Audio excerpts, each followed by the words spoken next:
E aí, já pensou em como seria se a gente pudesse desmontar a língua portuguesa pecinha por pecinha para ver como ela funciona por dentro?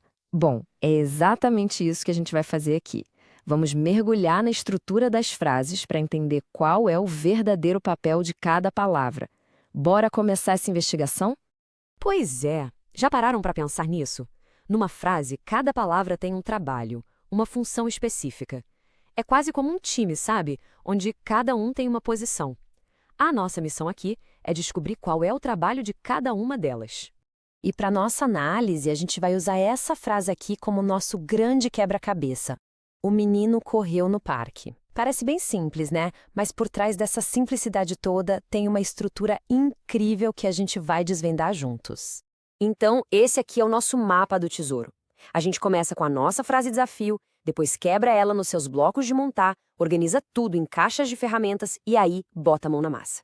E no final, a gente ainda vai entender a diferença entre olhar para as peças soltas e entender como o motor inteiro funciona. Ok, para entender as palavras de verdade, a gente precisa ir mais fundo. Pensa nelas como se fossem construções de Lego. Antes de ver o objeto pronto, a gente precisa olhar para cada bloquinho que forma ele. E esses bloquinhos têm nome, viu? São os morfemas.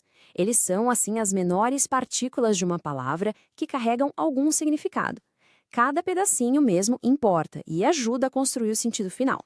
Vamos ver isso na prática, com uma palavra um pouco mais complexa: cachorrinhos. Olhando rápido, parece uma coisa só, mas na verdade é um monte de informação montada, uma em cima da outra. Olha só que legal essa tabela. A gente começa com cachorro, que é o radical, a base que dá a ideia do animal. Aí a gente adiciona inho, que é um sufixo que já diz que é um tamanho pequeno. Depois vem o o, para mostrar que é do gênero masculino. E por último, o s, para indicar que é mais de um, o plural. Viu só? Cada peça adiciona uma camada de informação. Certo. Agora que a gente já sacou que as palavras são feitas de pedaços, precisamos de um jeito de organizar as palavras inteiras. Imagina que a gente tem umas caixas de ferramentas e cada palavra vai para uma caixa específica, dependendo do trabalho que ela faz. E quantas caixas de ferramentas são essas na língua portuguesa? Exatamente, 10. São as 10 classes gramaticais, e elas não contam de organizar todas as palavras que a gente usa. E aqui estão elas. Desde o substantivo, que dá nome para as coisas, até o verbo, que mostra a ação. Passando pelo adjetivo, que dá qualidade, e por aí vai. Cada palavra que a gente fala ou escreve, sem exceção, se encaixa em uma dessas 10 categorias. São as ferramentas básicas da nossa comunicação. Então, isso tudo que a gente está fazendo tem um nome oficial, claro.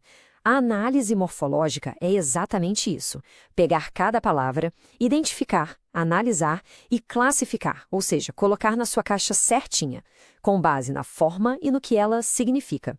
Bom, chegou a hora de colocar a mão na massa. Vamos pegar nossas 10 caixinhas de ferramentas e usar na nossa frase desafio. Vamos ver como cada palavrinha ali se encaixa nesse sistema. O processo é bem direto, na verdade. Primeiro, a gente isola cada palavra. Segundo, a gente classifica cada uma delas. E terceiro, um passo que é super importante: usar o contexto da frase para tirar qualquer dúvida. Porque, sim, algumas palavras são meio camaleões e podem mudar de classe. De volta para ela, o menino correu no parque. Vamos analisar cada uma dessas 5 pecinhas. Tudo pronto? Vamos lá, olhando a tabela. O é um artigo, porque está definindo o substantivo que vem depois. Menino é o substantivo, o nome do ser da nossa história. Correu é o verbo, a ação que aconteceu. No é bem interessante, porque é a junção da preposição em com o artigo o. E parque é outro substantivo, dando nome ao lugar. Pronto, cada palavra na sua devida caixa. Agora a gente vai subir um degrau. Classificar as palavras, que é a análise morfológica, é como identificar as peças de um motor. Mas para a gente entender como o motor realmente funciona, a gente precisa ver como essas peças se encaixam e trabalham juntas. Esse quadro aqui deixa a diferença bem clara. A morfologia pergunta: o que essa palavra é? É um substantivo? Um verbo? Já a sintaxe pergunta: o que essa palavra faz na frase? Ela é o sujeito? É o objeto? Uma análise olha para a identidade da peça, a outra para a função que ela exerce no todo. E quando a gente junta essas duas visões, o que é com o que faz, aí a gente tem a morfossintaxe. É aqui que a mágica acontece de verdade. é quando a gente entende a relação profunda que existe entre a forma de uma palavra e o papel que ela tem na estrutura da frase. Tá, mas por que tudo isso importa? Para que serve desmontar a linguagem desse jeito no nosso dia a dia? A resposta se resume a 2 palavras: controle e consciência. E essa citação resume tudo de um jeito perfeito. Conhecer a gramática não é só sobre decorar regras. É sobre desenvolver um olhar mais crítico. Entender como a linguagem é construída para a gente poder usar e interpretar o que a gente lê e ouve com muito mais profundidade. Então, o ponto central é este. No momento em que a gente entende como as palavras são feitas e como elas funcionam em conjunto, a gente ganha poder sobre elas. Ganhamos a capacidade de expressar ideias com mais clareza, de construir argumentos mais fortes e, no fim das contas, de entender o mundo de uma forma mais nítida. E para fechar, fica aqui uma provocação. A gente viu que algumas palavras podem mudar de classe dependendo do contexto. Isso mostra que a língua não é uma coisa rígida, engessada. Ela é um sistema vivo, flexível.